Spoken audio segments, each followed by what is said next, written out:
Thanks for tuning in to the Unaffiliated Creators Podcast. I'm your host, kaeveryday. This is Indie Artist Safe Place, so take off your shoes, get comfortable, and stay a while. Do us a favor and please rate the show. And if you have any feedback for us, please email us at unaffiliatedcreatives@gmail.com. The snippet you heard playing was a song titled LA Night from indie artist NVIII Dupree. Now that everybody is taking off their shoes and got comfortable, Dupree, what you been up to? Hey man, I be grinding, bro. Getting ready for this album release near the end of the month. Got a couple of visuals dropping as well as putting on events in the Seattle scene for the hip hop community. All right, so it sounds like you busy man. You got a lot going on. Yes, sir. And by the way, a lot of people get confused about the name. It's actually Nate Dupree. I just spell my name with the Roman numerals, like N and number 8. Hey man, so you jumping the gun a little bit. So my first thing I was going to address today was, so I wanted to start off by saying that you have a very interesting stage name. So I wanted to ask you, could you explain the meaning behind your stage name? Yes, sir. The meaning stage name, like I used to go by like a Nate Boogie, like letter N, number 8. I just want to get a little more creative, and it just hit me one day. So since then, I've just been spelling Nate with the letter N and the Roman numerals 8. I love Kobe Bryant, was one of my favorite players, and number 8 is my favorite number.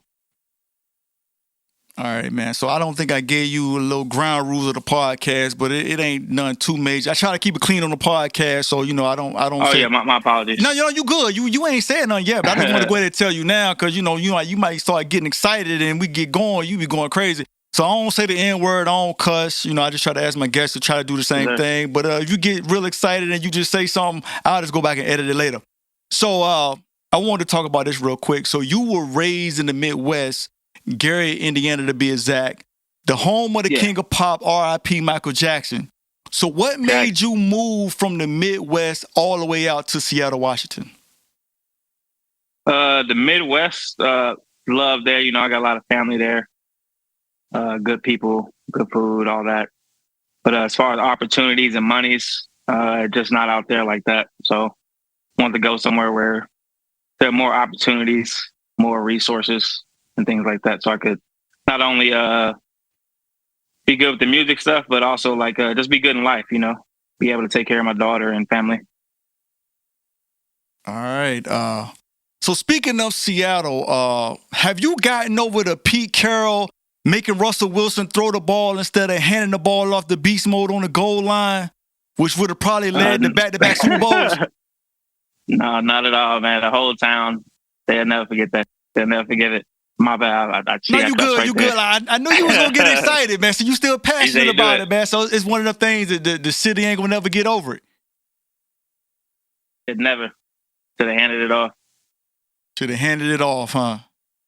I mean, you do understand that even if he would have handed the ball off, though, there still ain't a guarantee that he would have got in there. But I think everybody kind of feels that he probably would have got in there, though. I think they would have got in there. All right. Marshawn Lynch was on go.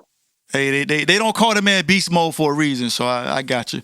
So I did want to ask you this question. So you've been living in Seattle for several years now. With that being said, have you done any of the things that most tourists do, like adding gum to the gum wall or watching the guys throw fish around?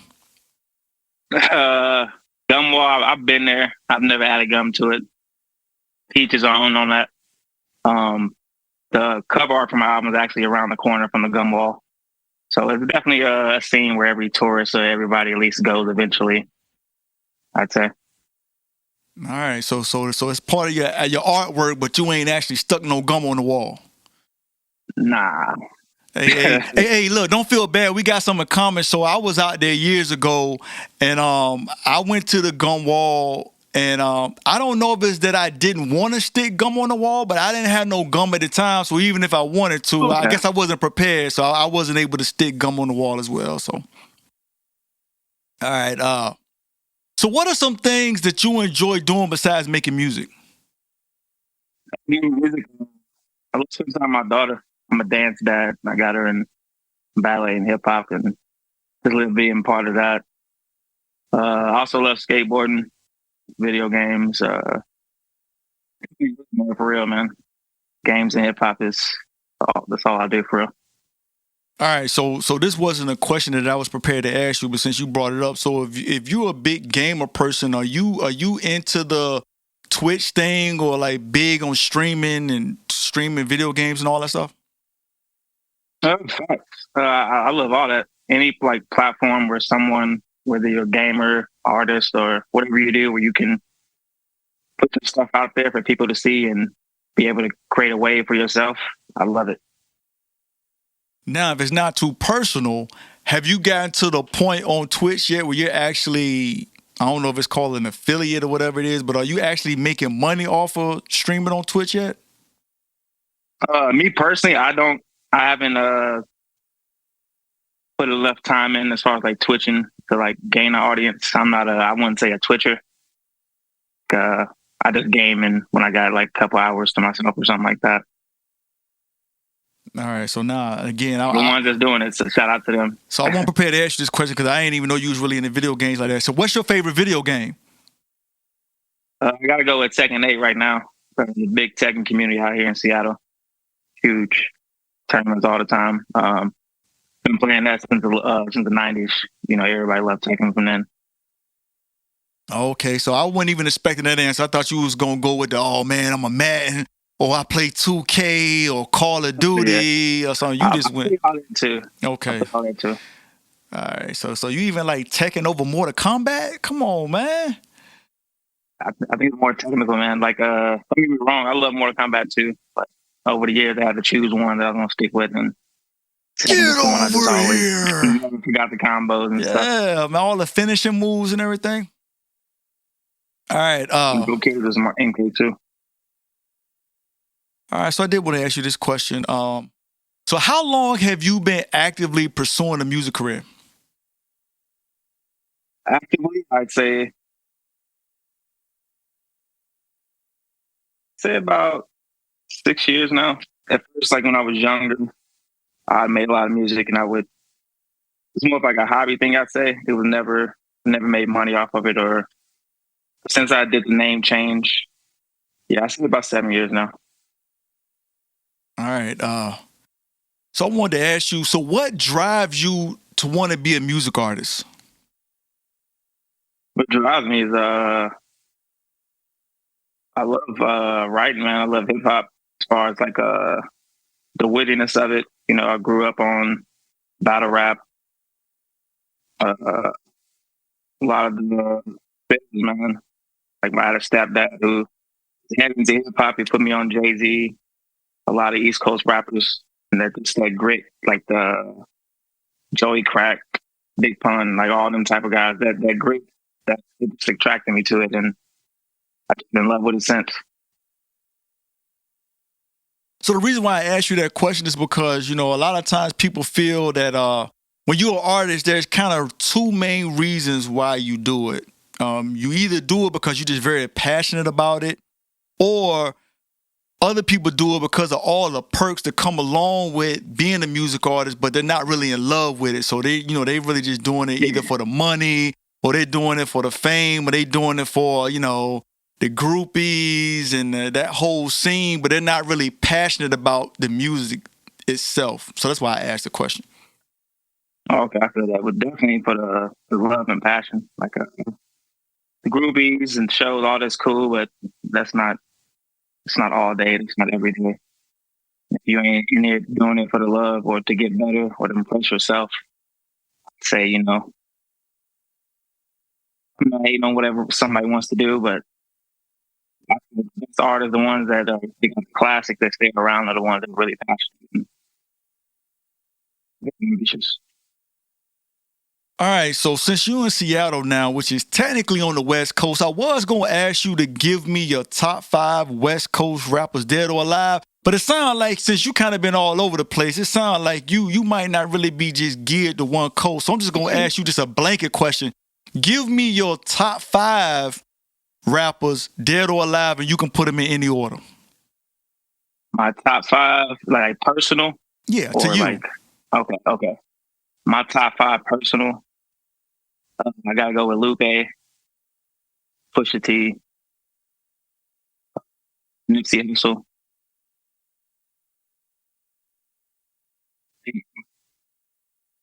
All right, so you got to give me two I'm more. gonna put Skateboard P in there. I gotta put Pharrell in there. And then I gotta throw Big L. Hey, that was a very interesting list. So your list was kind of all over the place. And look, that's why I like asking artists this question, because everybody has a different opinion or a different reason why they pick the artists that they pick. But the artists that you picked are kind of different. Like some of them are lyrical, some of them, yeah. You had a very unique list, and some of them right in my backyard. Cause you know I'm from VA. I'm from 757. So. So Pusha and Pharrell, they from here too. So yeah. All right. So I hate to put you on the spot. Who would you say is the hottest artist in Seattle right now? Hottest artist in Seattle right now, I gotta say 2000 baby. As far as like the streets and the culture, he definitely got a chokehold on it. All right, so that was you giving me your honest answer. I was really hoping you were just gonna be like, you know what, man, I'm the hottest artist in Seattle. Being real, man. Oh yeah, man, 2000 baby. I threw you the alley-oop, man. I was curious if you were just gonna bring it home, and you was gonna be like, yo, I'm the hottest. Ain't nobody messing with me right now. But oh yeah, of course. You know, in my lane, I feel like I'm the hottest. But you know, I gotta put on for the town and keep it real. All right, so if you could collab with any artist, who would you pick and explain why? If I could collab with any artist, I'd say Hit Boy, because I know he can produce the track and that boy can spit. So I just know it'd be some fire. Hold on. So now you got me feeling like I don't even know nothing about. Hold on. I know Hit Boy is a producer. I didn't know Hit Boy rap. Oh yeah, man. He been crazy. Hold on. How long he been rapping? I'm not sure how long, but I first got put on him rapping when he was producing for Audio Push and making tracks with them. He just been on fire, man. Him and his pop's Big Hit. They've been making collab projects and they've been very consistent, killing it. See, now you about to make me go how to do my homework. Like I said, I've known Hit Boy for making beats. I ain't know he was a rapper. I knew his dad. I knew he had got back up with his dad and he was making tracks for his dad, but I didn't know that he rapped himself. Yeah, very talented guy. All right, so if you could collab with anybody, it would be him, because he could do the beats for you and he could jump on there and give you a feature as well. Yes, sir. Okay, so that was kind of cheating, man. That was kind of like you being able to get a 2 for 1. I see what you're doing. All right. So I know you've been keeping your ear to the street, so I did want to ask you about what's been going on here with this whole rap beef stuff. So, they considering Drake, K-Dot, and Cole, they call them the big three. But I wanted to ask you, who do you think will win a battle out of those three? Out of those three? Yeah, I'm just saying those three because those are the ones. Like, no disrespect to the Cole fans, I'm just going to push them off the table. This battle about Drake and Kendrick, which one of them going to drop the nuke? I feel like everybody's waiting. Drake, that's a hard person to beef with. The wave is too big. So are you taking J. Cole out of the mix because of the whole apology thing, or you just saying you wouldn't have put him in the mix anyway? The apology thing, I think J. Cole is very talented as an artist, but compared to them two, I feel like he's the most boring out of the three, even though they all great. Man, you use the word boring, man. That was almost like, shots fired. No. All right, so this whole turn big three again. So I know I might, and you probably gonna say some of the same people. I was gonna ask you, and this might be a little different than your top 5, or maybe it's the same. I was gonna say, they call them the big three, but who would your big three be? Like if it didn't have to be Drake, Cole, or K-Dot, who would you say the big three are? Like currently in rap right now, who would you say would be your big three? Big three? My big three, definitely Drake, and I say K-Dot too. Section 80. My college days was the album every day. But on top of that, I feel like it's hip hop culture. A lot of people don't give Midwest their respect. So I'm gonna have to go with Big Sean because I feel like lyrically, music, albums, he's been doing the same stuff they've been doing, and no one really be acknowledging him. Well, he just came up with that freestyle not too long ago trying to remind people like, hey, y'all forgot about me. Y'all need to be putting me in the mix. Facts. Yeah, Big Sean, he cool.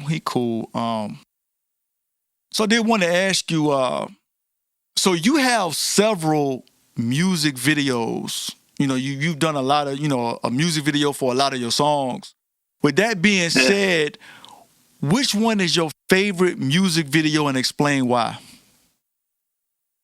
My favorite music video I'm gonna say is it was a collab video. I did a track with Big Homie Slim called Counterfeit. I really liked that video because that was doing all the George Floyd protests, Seattle. They had the little chop thing going on where there was no police in the city. So we was able to shoot that video and kind of do what we want, drive around, hang out the windows, run around. It was a different experience. And then also being reminded of what's going on in the world at the time. It was nice to see people coming together and they stayed together, man, until it all, I don't want to go too far off, but that was my favorite video. So to me, it sounds like you basically saying that was your favorite video because you just got to do whatever you wanted. So you just want to just be able to go around, just acting wild and crazy, hang out of car windows and all that. Okay. Not too crazy. Just wanted to capture a certain emotion or image of what we was trying to do. All right, I heard that. And I did want to ask you this question too. So out of all the songs that you've recorded, what made you send me the song titled LA Night as the song that you wanted me to play at the beginning of the podcast? It's one of my favorite tracks I recorded from the album. I was a big wrestling fan as a kid and recently just got back into it, and I really like to do LA Night. It reminded me of one of them guys from back in the day. And being on the West Coast, I wanted to make an LA track, and that was my inspiration on it. And the homies from out here, they loved it. So I was like, let me go ahead and throw that on there. Man, I swear, man, you never can judge. And I'm not saying that I was trying to, judge you or look at you and just paint you in some kind of box. But so now hold on. So let me get this right. You a wrestling fan, you a skateboard fan. Pop culture. Yeah, you just all over the place. So like I said, so now I got to ask you, man. So who's your favorite wrestler? And I'm kind of curious, what era of wrestling did you enjoy the most? Because I used to watch wrestling when I was growing up as a kid, but I can't really get into this new wrestling. Hey, wrestle all the time. It got to be. See that man, Kurt Angle, the Stone Cold, man. Those attitudes and them boys put on. And I started watching wrestling as a kid too, from the WCW era when they had the red face thing all the way to Brock Lesnar era. Kind of fell off, but having a kid and nephews and stuff, I kind of just started to tune back in. Just cool, ain't the same, but Attitude Era always be the best. So I think you several years younger than me. I'm old, man. See, when I was watching wrestling, that was back during like the Junkyard Dog. What was the two brothers? I don't know. They were twins. Harlem Heat. No. What was their name? Of course, like I said, I ain't gonna remember all this stuff. Then they had Flying Brian, Lex Luger. I've seen him wrestle. Jake the Snake. See, I grew up watching wrestling back then. Okay. Yeah, so that was like, what, mid-'80s? I'm 90, baby, 92.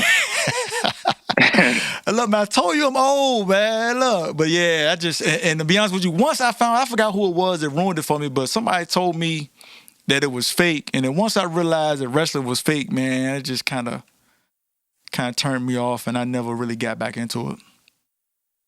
I say same here. Once they kind of start pushing like the little G rating stuff, that's when I kind of fell off. Like I knew it was fake as a kid, but you know what, in the 90s, Attitude Era, Jerry Springer, it was wild. So it was hard not to watch that.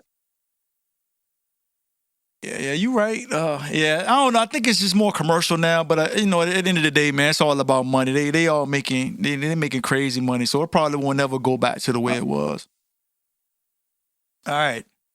So I did want to ask you this: where do you see your music career going, like 5 years from now? We're going 5 years from now. I'm open for a bigger base as well as a website, bigger platform where people are tuning into.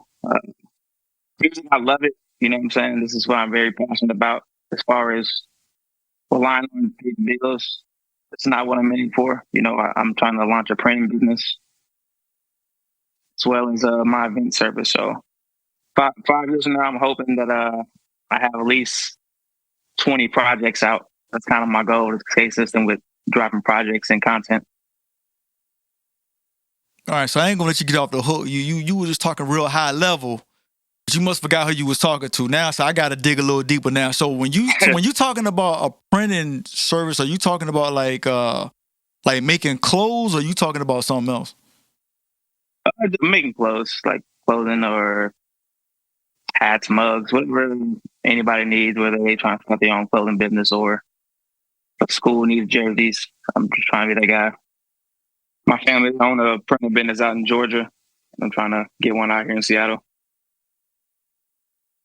So you're gonna be doing the music, then you're gonna be able to make your own merch, and then print stuff and make clothes for other people.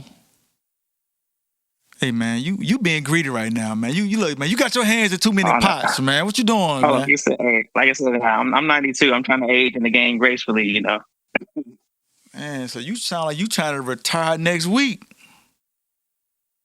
It's a grind, man. Having to work in a regular job and trying to make a schedule for all those things. So that's my goal. Another goal 5 years is to not work for anybody else, just be independently working. I'm glad you used the word independent. I did want to ask you this. At some point, would you want to continue being an independent music artist, or would you consider being like signed to a major record label at some point? I'm always down for a financial investor, or of course anything that can help open the door leading to someone else. I'm never that guy that's too prideful to be like, no, I don't want that. If the numbers are right and the contract makes sense, yeah. If the numbers are right and the contract makes sense. So you open to it, it's just if the money right.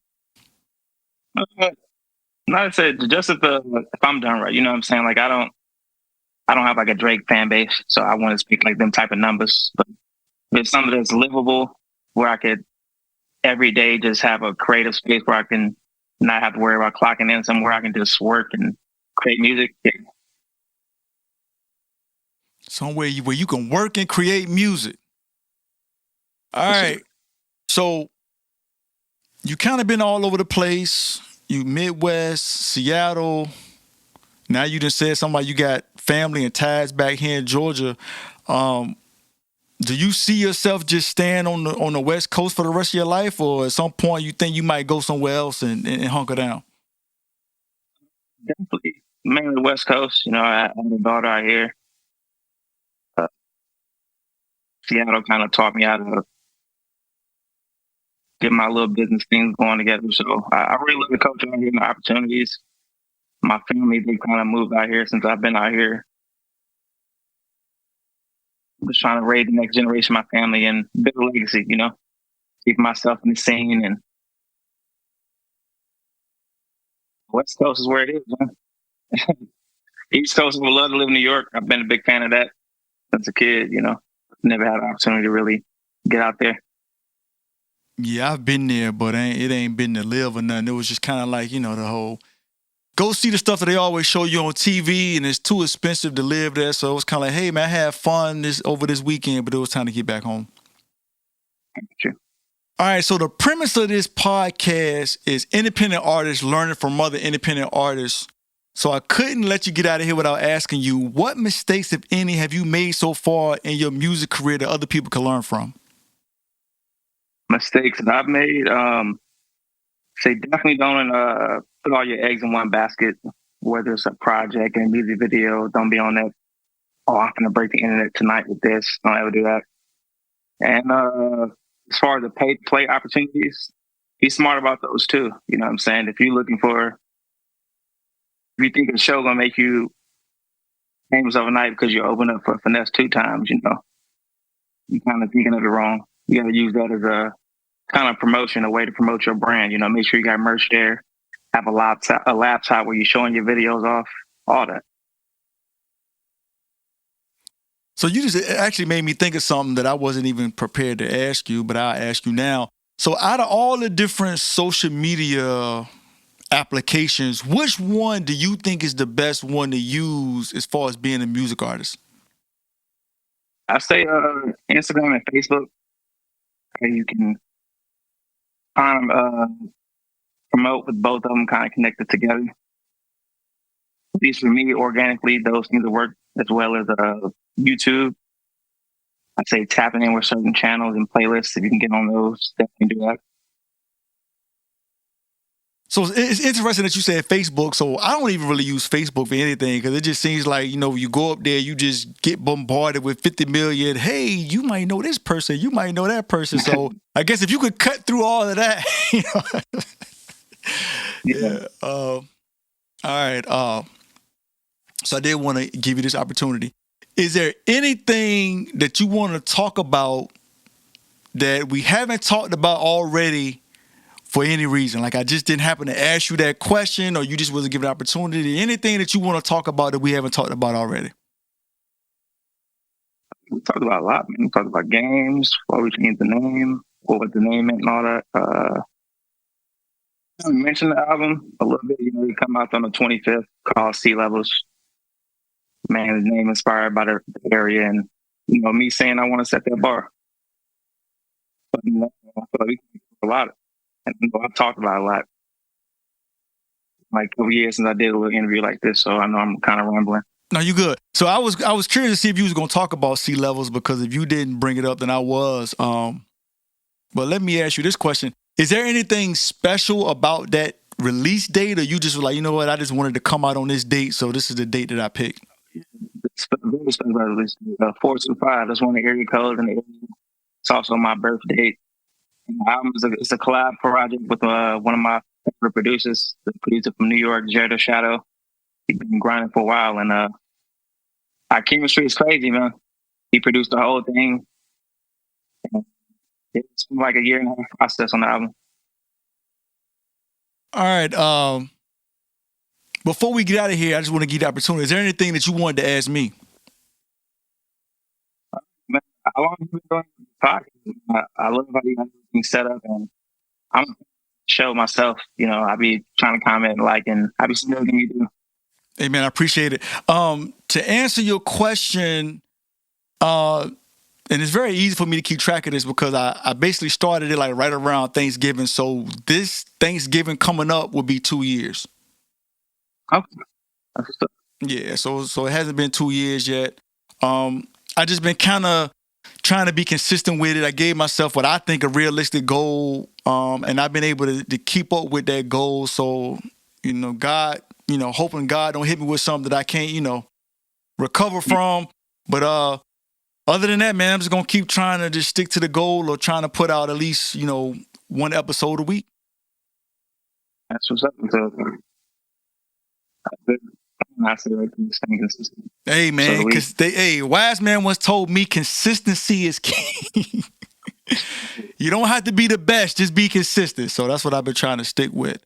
Well, before you get out of here, man, take the time to tell the audience where they can find you online. Instagram, YouTube at NVIII Dupree, Nate Dupree. You spell it. I got a lot of videos on YouTube. I got 2 more coming very soon. As well as on Spotify, Apple Music. My name's on there too. I got a couple tracks on there for now, but the album be out 25th. 17 tracks for everybody to hit, man. A lot of good stuff. And I got a lot of dope independent artists featured on it too.